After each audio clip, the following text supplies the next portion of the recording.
Kept somewhat by the fact that we have only a single microphone channel. The wonderful Hilton equipment, for some reason, chooses not to respond to a microphone plugged into its second channel. I'm not sure exactly why that is, but we'll make do. If we get to passing the microphone, as I hope we will later, we'll plug in the alternate microphone and use it instead. Is Tim going to come back so we can introduce him? He just went out to get something. Okay. Our session this afternoon is on the subject of ethics and etiquette. And it may be a function of age, but one in my situation eventually begins to wonder if the term etiquette has meaning in our society any longer. Nevertheless, in our activity, it has a long history, and we have a commitment and dedication to, are you sneaking around behind me? I see, okay. To ethical behavior. We have established a code of ethics for CALLERLAB, which has been in place for a long, long time. Bob Van Antwerp was one of the principal contributors to that code, and this afternoon we're going to talk about the subject of ethics in three sort of different ways. First of all, Martin's going to talk about ethics and etiquette and how they came about, why it has a place in our society. And Martin, as many of you know, is a life member of CALLERLAB, one of the, I still believe, the only caller I know who has called for the same club for 50 years. And he, in fact, ended that 50-year tenure last year.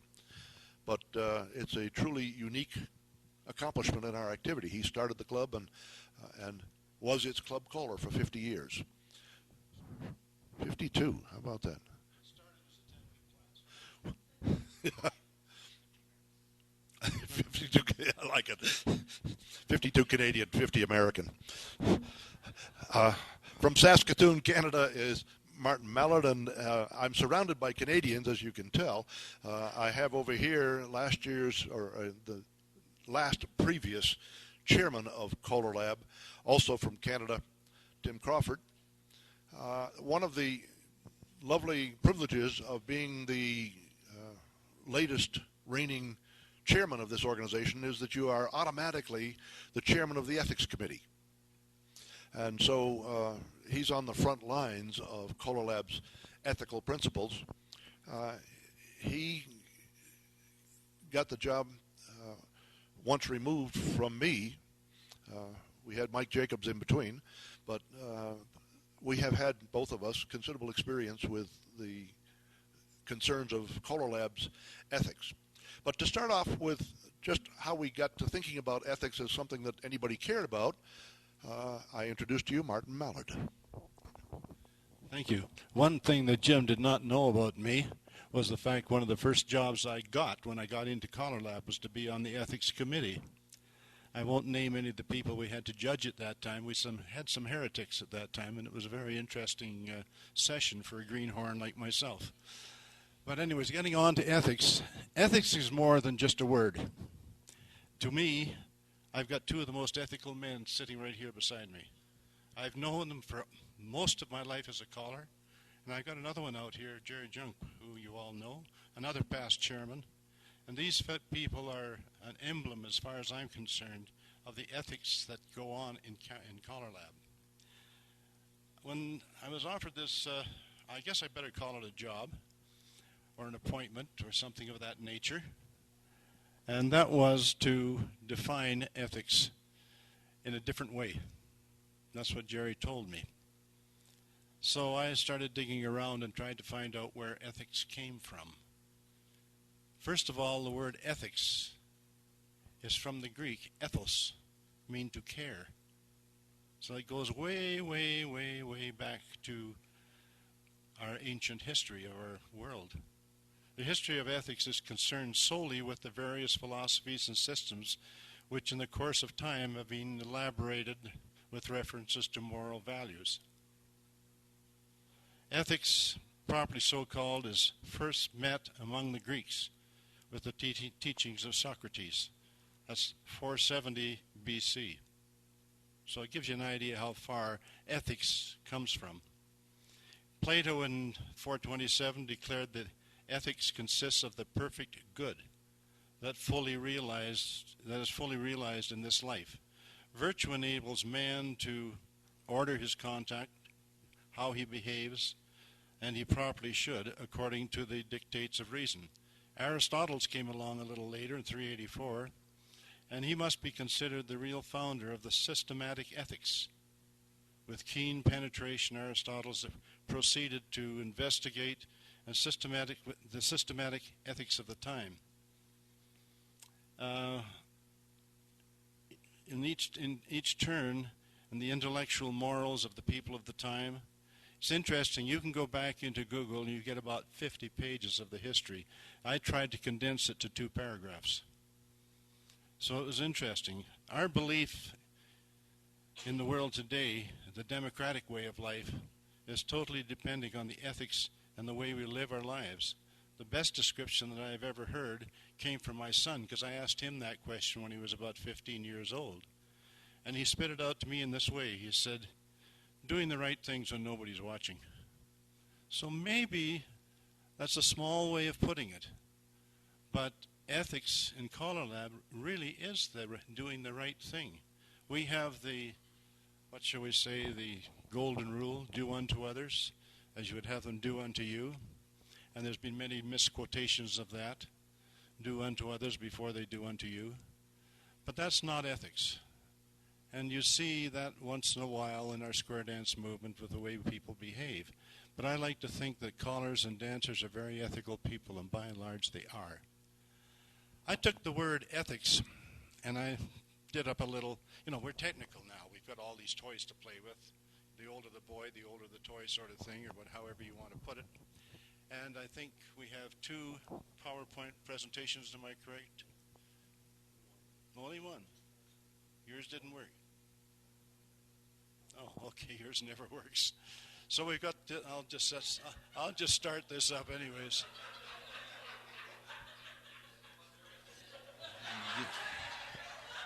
What's he doing back there?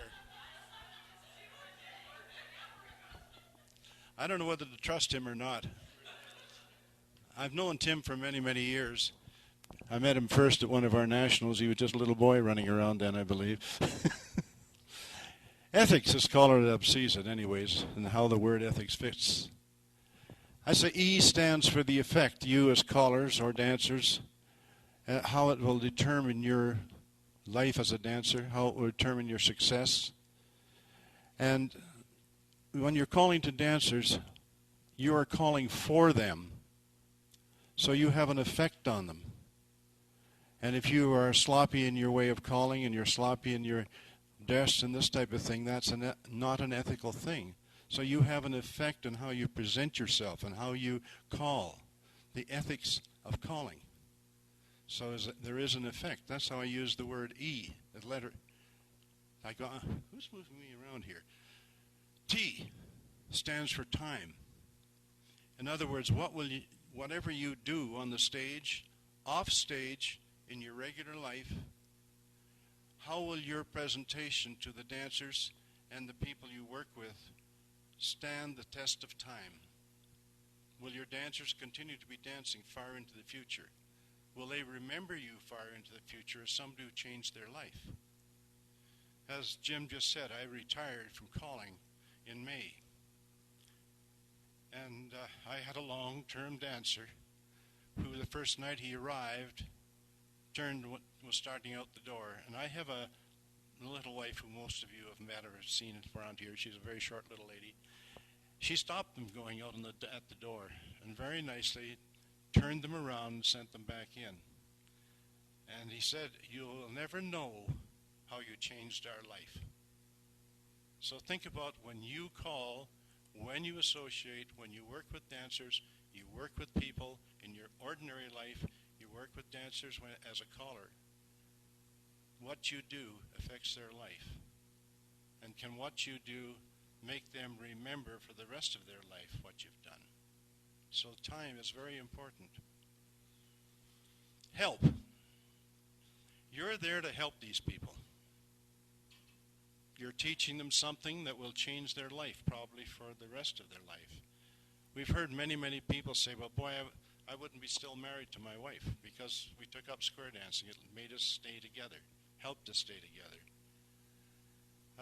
It makes you create happy people. I've yet to go to a square dance and call a dance or attend a dance and be there and not see happy people leave the hall. They come in, maybe the weather's rotten outside, they've been stuck in their car, and they come through the door. They start to dance, they start to hold hands, they smile at each other, and the first thing that happens, you know you've got a group of people on the floor.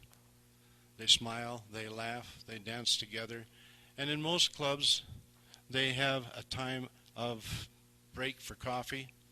Most of the clubs that I've worked with, we always have a lunch afterwards, so there's a half-hour social. And they're happy people, but being happy people, they also become well-trained dancers because they want to be what you want them to be. So your job is to help them become that. But you need something that most callers don't realize they need, and that's an incentive. And this is something you really have to have as a caller. And you can find incentive in many, many ways. The incentive is within you.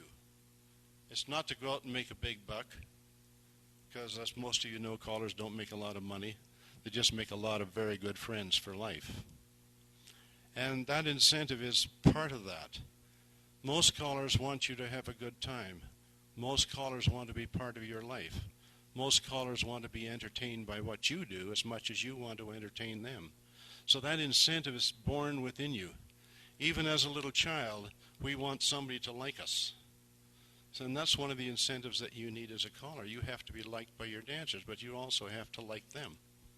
So you have to keep that within you and use it to become a very successful caller. And most callers I know are successful, even in small clubs. They're liked by the people in the small towns. C.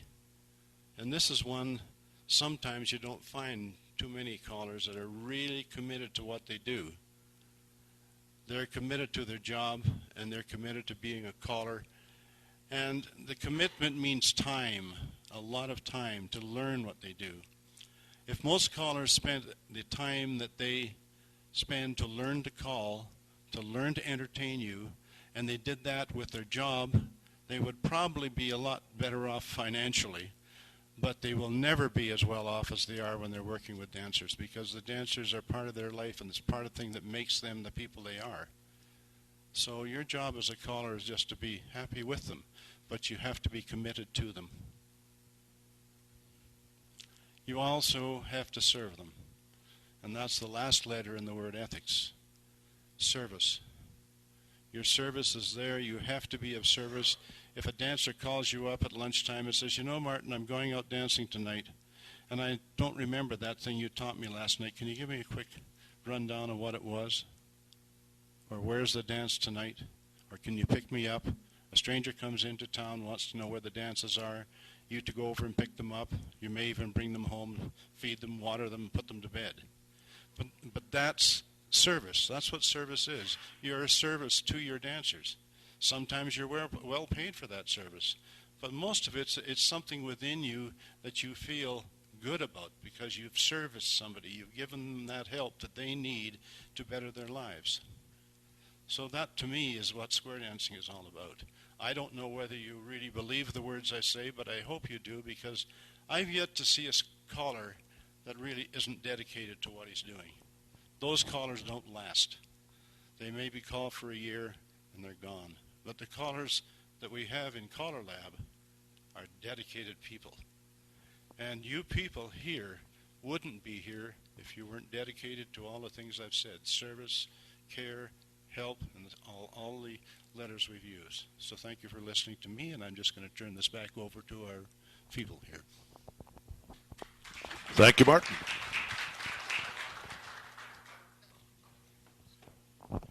We have now acquired the last part of the CALLERLAB Ethics channel.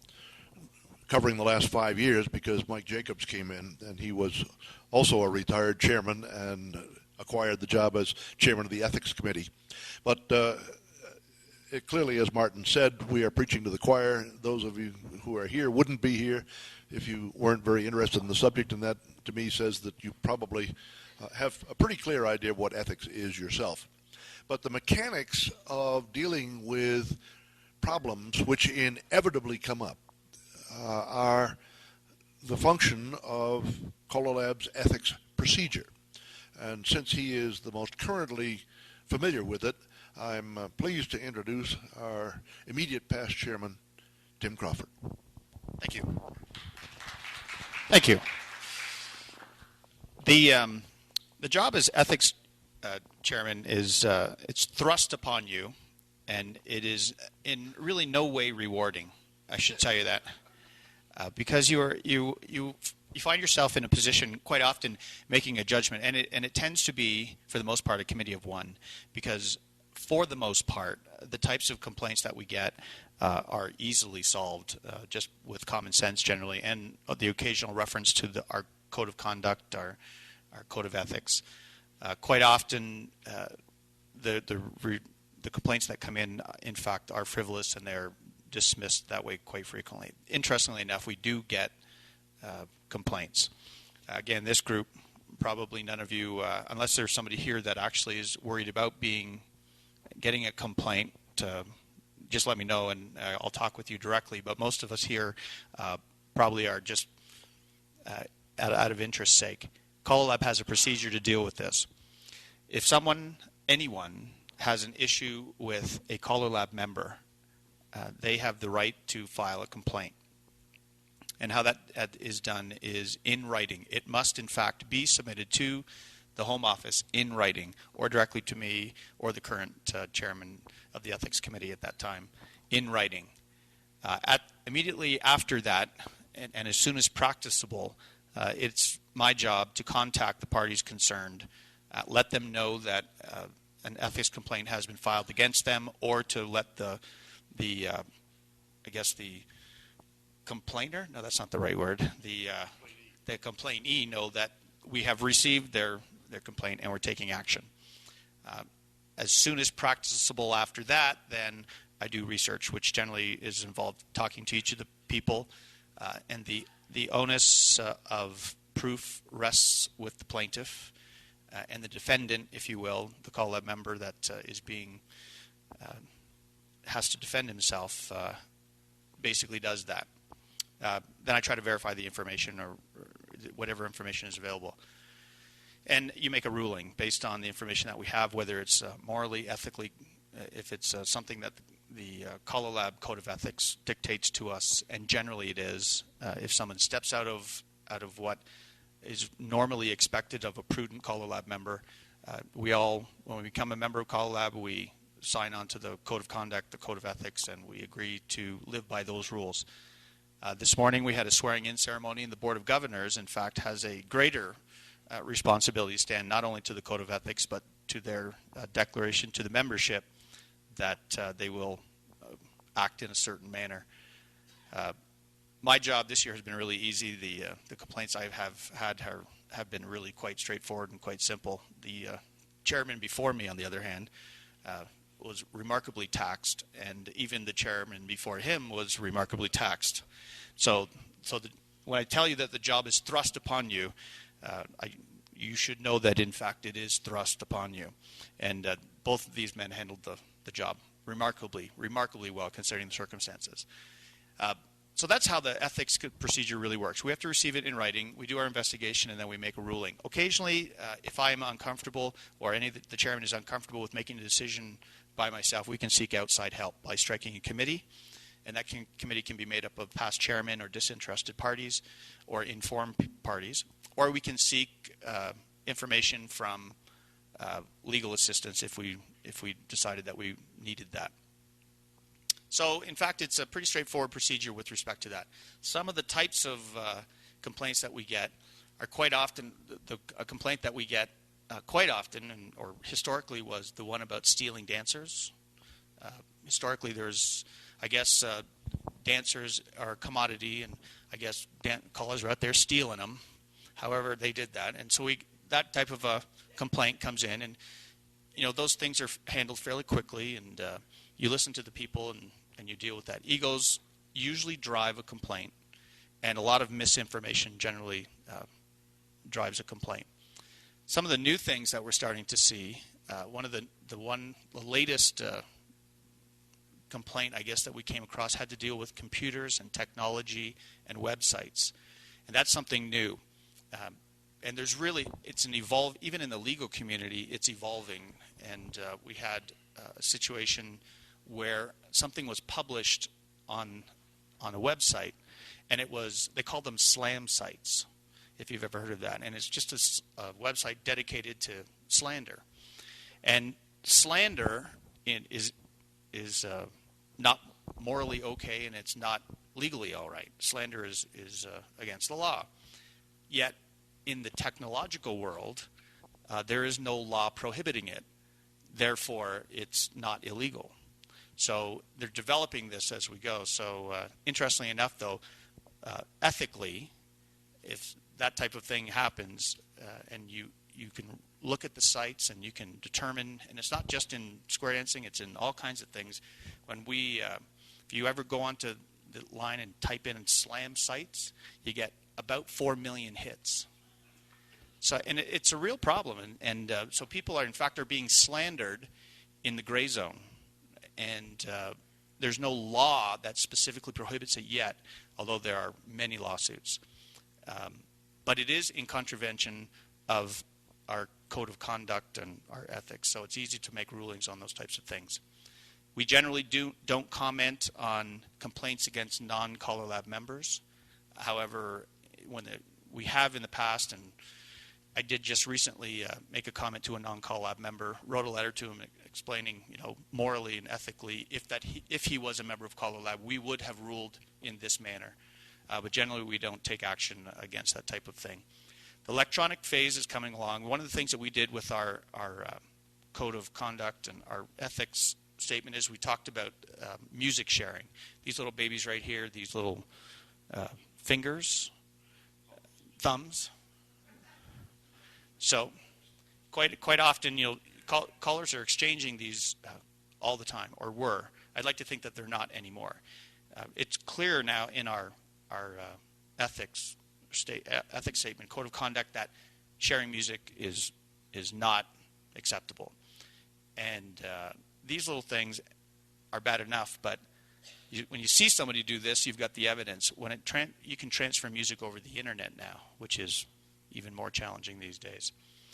And so if you're talking to somebody about, that's something new that we added to the code of conduct recently, was about music swapping. If you see somebody doing that, you should remind them that it's not okay. Did you want to talk about the YouTube stuff now? Okay. The latest thing that has come along in Canada anyways, and probably in the United States as well, Canada passed a privacy law, and it documents how you are allowed to use the information that you gather. And that information that you gather could be name, address. So when you send in your renewal form, or if you renew for anything, not just CALLERLAB, quite often you'll see now at the bottom of the renewal form, it'll ask you if check here if you'd like to receive more information about, the Visa card. Or if you do things online now, there's a little checkbox at the bottom that says, I agree to allow you to use my name and address for other purposes. In Canada, or not. So you uncheck it or you check it. In Canada now, it has to be unchecked. It can't be checked so that it can't be checked automatically. So the law says that you have to ask whether or not you can use that information, and you can't default an answer to being yes. The answer has to be no unless you say yes. Anyways, one of the things that's happening, the information that you gather, and you gather names, addresses, some other personal information like credit card numbers and all that type of stuff, is supposed to be kept secure and private unless express written consent is given to use that information. Also, the information that has recently been gathering, and courts are now suggesting that photographs and video are also information that you gather. So you're not allowed to use that information. And if you've ever heard of YouTube, YouTube is an online video sharing thing. It's a website that's dedicated to people making their own little videos and putting them online. And that's fine if you put it on yourself. But if you don't put it on yourself and you find yourself on there, it's not against the law yet, but I think the NHL had just sued YouTube, because on YouTube they were putting the hockey games on YouTube, and you could click on the NHL hockey game of your choice and watch the game. So, and that is now against the law. Apparently, I guess they got the first ruling, and it will be appealed. But if you go into YouTube and you type in YouTube right now, Tim Crawford square dance caller, there's a video of me calling a square dance that I had no clue that it was there. Nobody ever asked me. There's no reason that should have been there without my permission. And if you type in, I forget which I typed in. I typed in the Toronto District Square and Round Dance Association. There's a video snip of one of their executive meetings, of all things. And no one knows how these things get on there. These days the technology exists on cell phones to take video. And people take pictures all the time of you while you're calling. Legally, they should ask you before they publish to a website. But quite often, that's not the case. And if you just type in square dancing on that YouTube site, there are tens of thousands of little video clips there of square dancing. And I'm sure that there's not very many that have been asked permission to put it up there. On the flip side of that, it's such an incredible tool with respect to exposure. If we could monopolize that and put our videos up there, and if people went onto YouTube to find square dancing, we could control that a little bit better. But so really, all I want to say about the YouTube thing is that that's a new realm that's coming down the pipe. And so if you are out videotaping, and video cameras are everywhere, they're on cell phones, they're on the little thing that attaches to the top of a computer these days, it's called Skyping. You can Skype to people. Yeah. So that's great, but if you take pictures of things that aren't there and then you post them to the web, that will become illegal unless you have express written permission. So that's a new realm. We haven't had anybody complain about that yet, but it's quite interesting to know that that exists at this time. And if you type in probably Jim Mayo square dance caller, there's probably a video of him there. You would be surprised. So, anyhow, that's pretty much how the CALLERLAB procedures work within CALLERLAB. And if you have any questions, we'll certainly answer them at the end. And just be wary of the music sharing thing, because that's something new we've added to the Code of Conduct, and also the YouTube thing, unauthorized video. So, thank you. Thank you, Tim. Mike, if you want to speak, come.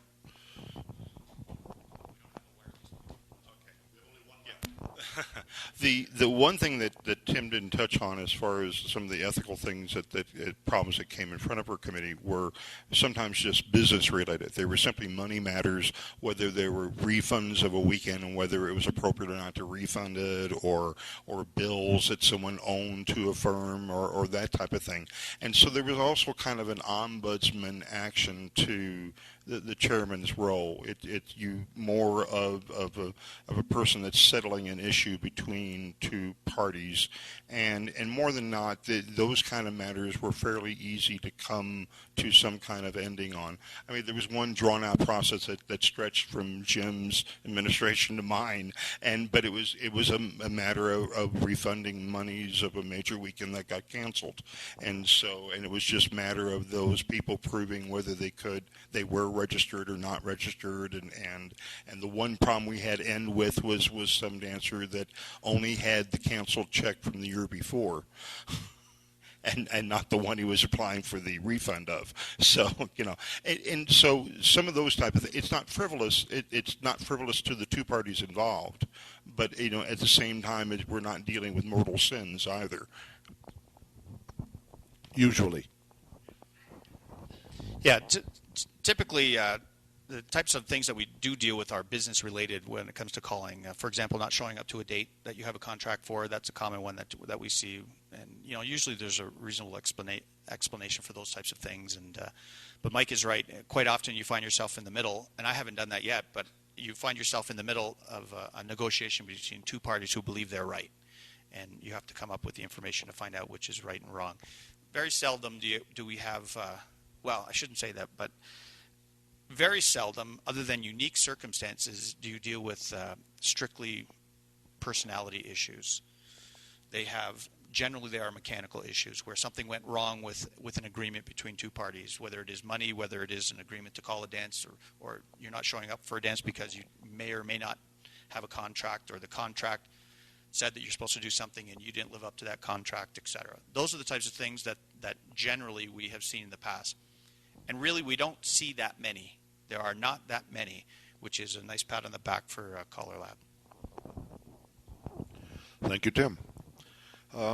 Just to expand on that particular aspect of things, looking back over the problems of that type, business problems, it has been my experience that almost all of that type of problem result from poor communication. That somebody failed to talk to somebody about what they were going to do. Had they taken the time to make a phone call or to write back in a letter or whatever, the problem would never have occurred. Communication in our society is generally poor. Communication by email can be disastrous without any intent, because you've undoubtedly all heard that the vocabulary, the words that are used in communication represent 10% or less of the total effective communication. The rest of it is the smile on the face, the handshake, the non-verbal cues that come with communication. When you're communicating by email, even the tone of voice goes away. And it is striking how much difficulty you can get into. CALLERLAB got to be pioneers in this problem because our board and our executive committee were scattered all over the country and sometimes around the world.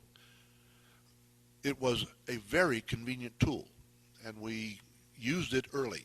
15 years ago, we started using email to communicate on the board, on the executive committee, and we discovered very quickly that people who were good friends and who were very well intentioned could still make each other very angry by the way they used words. They used them expecting them to be received as if you could see the smile on their face. And particularly among callers, we work on stage, we kid with each other, we go back and forth, we rib each other. All of that works when you can see the nonverbal cues. Take them away and disaster settles in. It took our Board of Governors another 5 years to learn to be civil to each other on email. And this is a group of people that really like each other, and we are dedicated to a common cause. Yet we still got in no end of trouble. I have been bemused since to watch town organizations go through the same process. Our town Board of Selectmen and the school committee get into the same kind of problems 10 years after we've already learned how to live with them.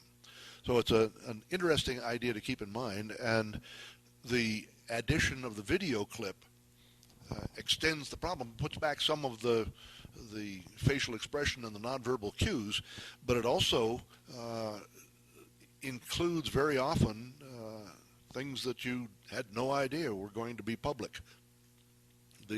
I'm a member of a traditional callers email group, and they have been going around and around for the last couple of weeks because somebody shot a video of a traditional dance at which a gentleman wearing a kilt fell. And the issue of what you wear under a kilt was answered. And the discussion that's been going on about whether that person was offended, whether the one who took the video and put it on YouTube should have done it, whether there was a legal case to be had. You wouldn't believe the thousands of words that were expended discussing that one incident.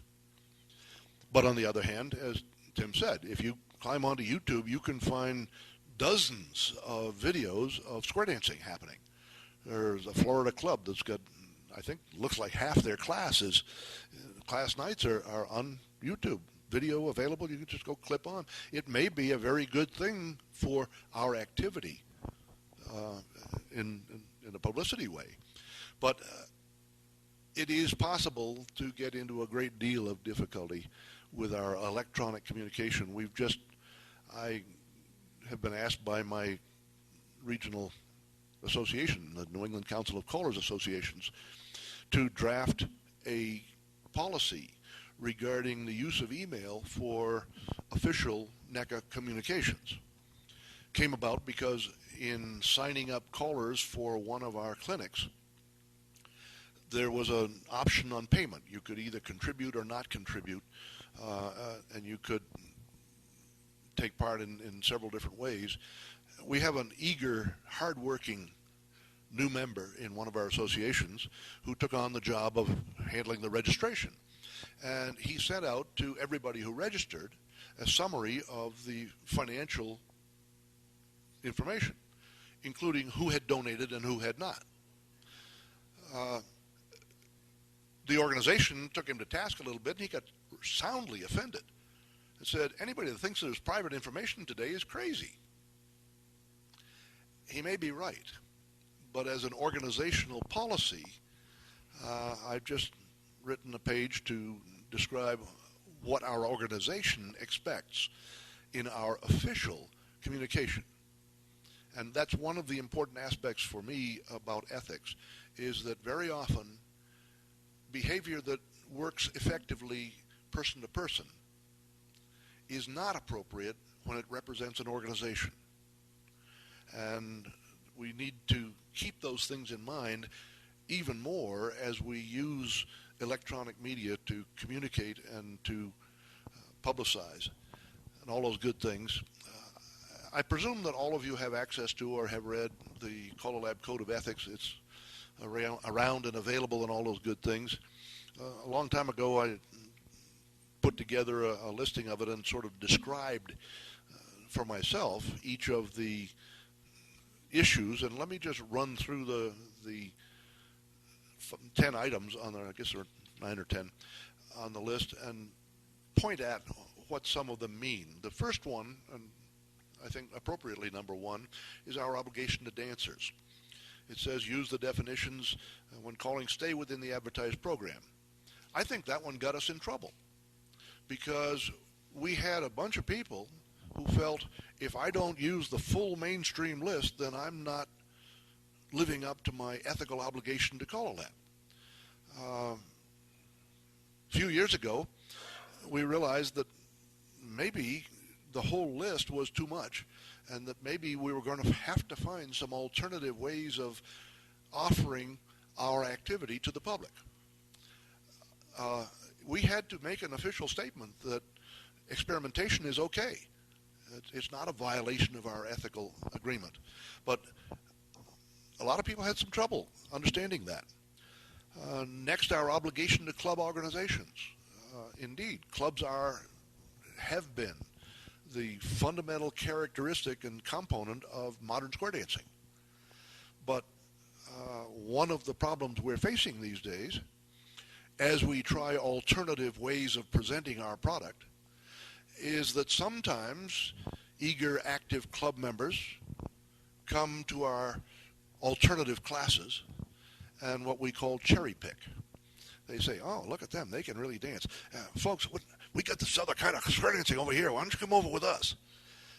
That doesn't help us present an alternative way of offering square dancing. And it's not, if we are to be able to find other ways of making square dancing succeed in a society where maybe 30 lessons are no longer eagerly adopted by the public, then we need the existing dancers to take a sort of a hands-off attitude toward the new dancer population. You mentioned stealing dancers up front. It's happening still. We have an obligation to the profession, and in the simplest terms, your behavior reflects on all of us. If people learn by watching you that that's what square dance callers do, then they know that that's what I do too. And we may not like that, but that's the way it is. And so I ask you please to act in a way that does not embarrass me. We have an obligation to the activity as a whole. And I think the simple fact that you're here suggests that none of you have any problem understanding that. But there are a whole bunch of people out there who are perfectly happy to take the benefits that have come from the hard work of people in organizations, both the dancer organizations and the caller organizations, and to take them over as their birthright. Clearly I'm preaching to the choir, but so be it. We have an obligation to continue to work for professional growth, and again, you're here. Clearly you understand that.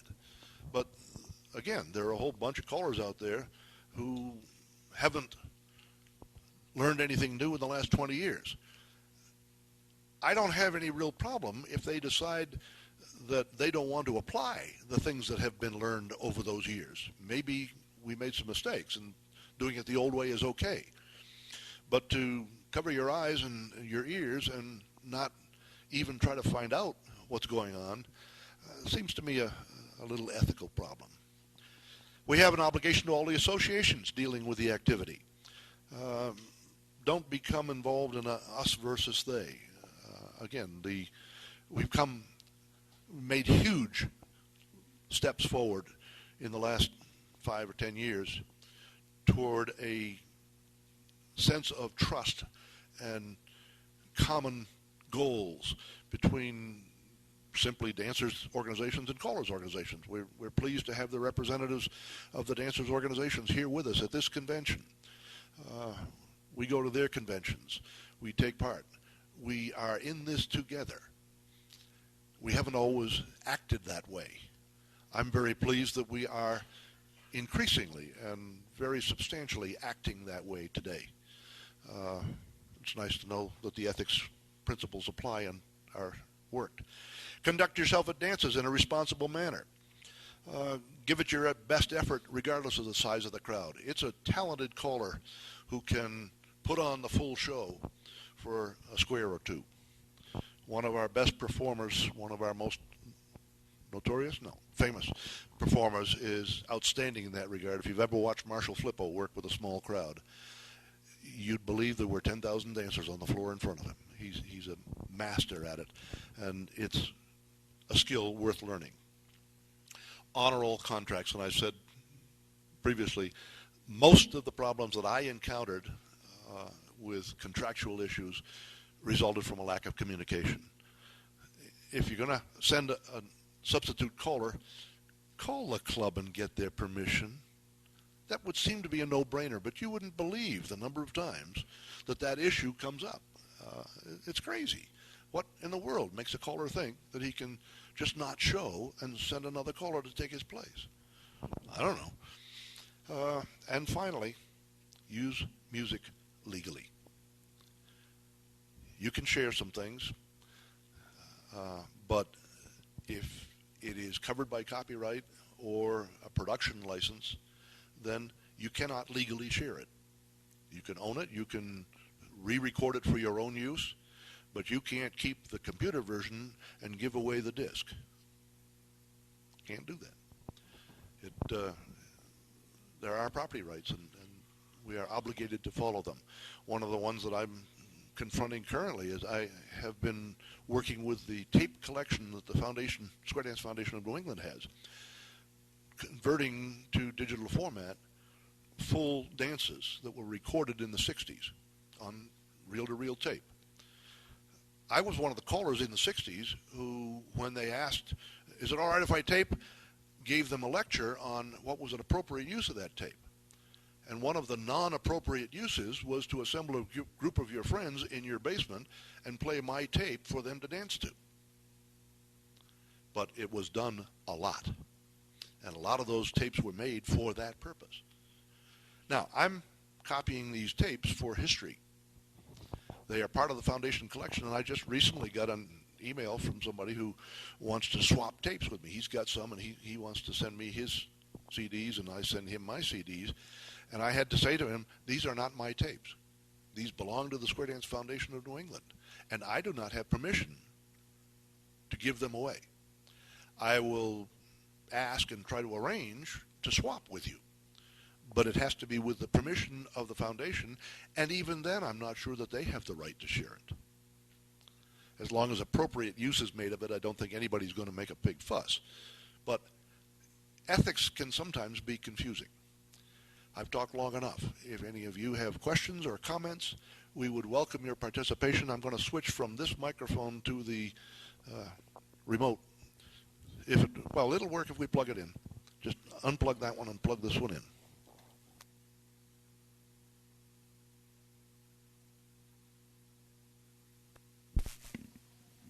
One. How about that? Yeah. Does anybody have a question, comment?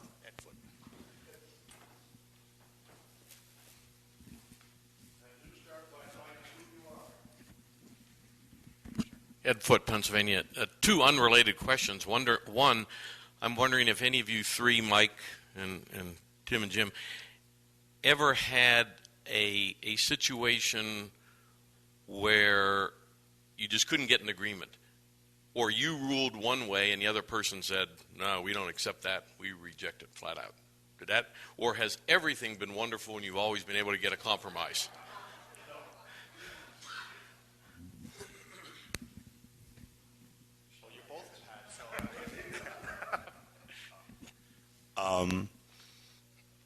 We had to take it to, we had one issue that we had to impanel a panel who made an independent judgment, and there was negative reaction to the judgments, and actually it spurred the group of individuals to kind of work it out amongst themselves.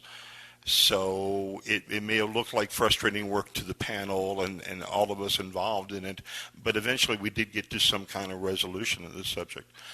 It led to other situations, and I think what I even consider frivolous use of the Ethics Committee, but it was our chairman at the time. I'll go give it to the chairman at the time. No, you were the chairman. Yeah, hi.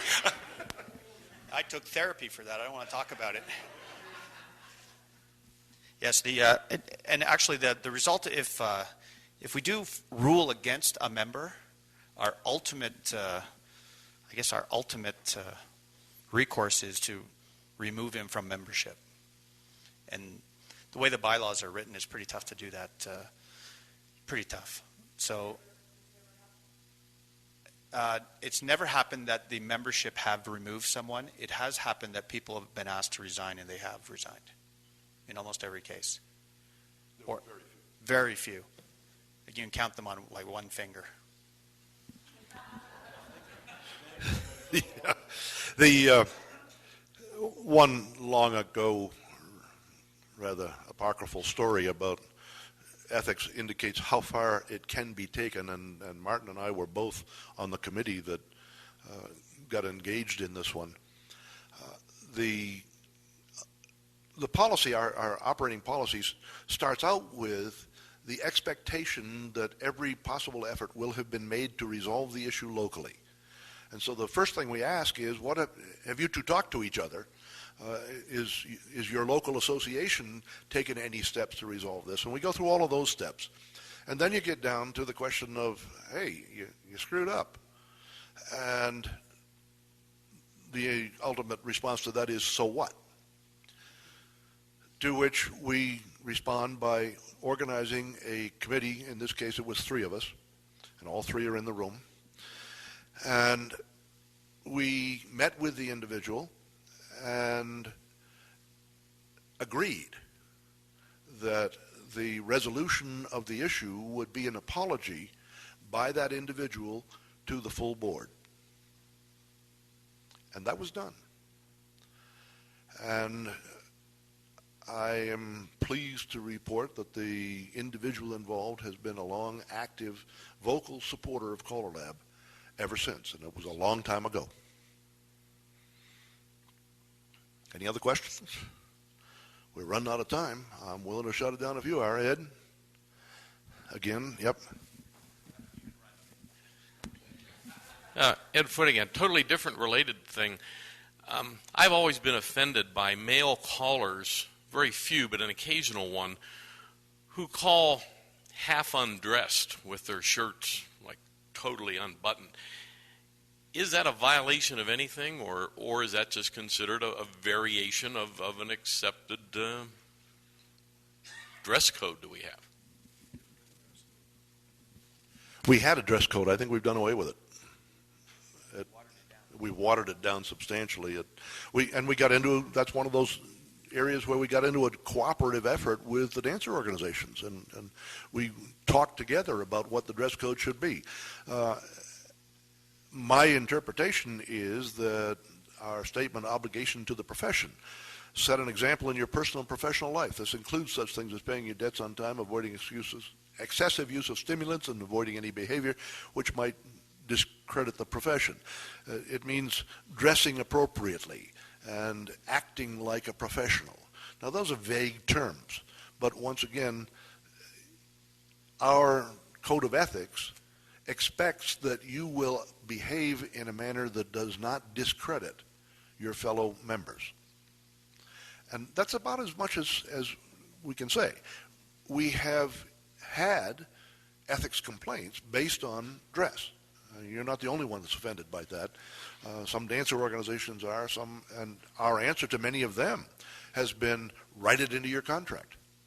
It's entirely appropriate to write into the contract that the caller will appear in Western dress, and if he doesn't want to accept that contract, then doesn't have to take the contract. Mike, I'm not going to bring the mic to you. You will? Good. You're very generous. Meet him halfway. Yeah, I'll come down there, all right? I'll come down, Mike. There was one occasion where there was actually a panel impaneled to view the performance of somebody. They were doing the Elvis number, and there were a couple buttons unbuttoned, and that was as risque as it got. So I mean, it was, the charge was dismissed once they saw what the action was. It just goes back again that any unique performance you do, whether it's an accent or some kind of clothes change or anything along that line, somebody out there is going to find offensive. And the rest of the world may find it entertaining, and the one individual may find it offensive. And the question goes is how far do you go with any routine? And so that panel particularly dismissed the charge and thought there was nothing offensive about what the individual did. So our standards of dress throughout society have changed. I mean, I'm offended when I go to the Boston Symphony and find kids in T-shirts and guys wearing baseball caps on backwards. Friday afternoon was a very formal occasion, but it surely is no longer. I have two choices. I can let people dress the way they want to or stay home. If you'll meet us more than halfway, we appreciate it. And be sure to tell us who you are. Thank you. I'm Dave Giel from Cheyenne. My question is, when we have new callers who are going through callers colleges, do the coaches teach ethics or standards as far as what is expected as a caller?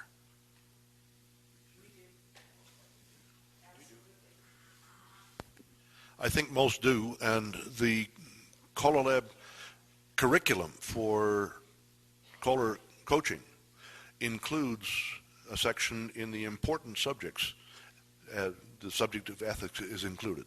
And what I read to you is my material prepared for teaching a caller school about ethics, and I left out a great deal of it. But I have each of the ethics items described with examples, and that's my approach as a caller coach to including ethics in the coaching curriculum. We, I think, are about there. You can have the final words. This may not be final, But we do have a society in Canada that looks a lot of things over the same way as CALLERLAB does. We've made a recommendation to dancers that when they have a caller school, we will provide grants providing they use qualified callers. And we qualify that by saying caller coaches who have been examined by CALLERLAB. If you're going to run a caller school as a club, which a lot of dancers are doing now because they need callers in their area, you should hire people who are qualified. And to become a caller coach, that's a whole new subject. It's quite a lengthy subject too. The boys who are calling, who own, shall we say, the caller coach certificates, have worked hard and long to get that certificate. And there are people who are teaching callers who really are not callers themselves. I hate to say that. They're doing a job that maybe is necessary in their area, and that's the only way they can do it. But by the same token, CALLERLAB is here and has worked hard and long to set up these things. And I think we, as CALLERLAB members, we should be making sure that we use the tools that are available to us. Before this convention, there was a pre-session for training or for offering information to callers who were interested in teaching other callers or who were actually teaching callers. And half a dozen or more of our accredited coaches volunteered to staff that full-day clinic before this convention. We are trying hard to see to it that callers are trained in an appropriate manner. We very much appreciate your coming out on this late afternoon session, and we hope that you will enjoy the rest of the convention. Thank you once again.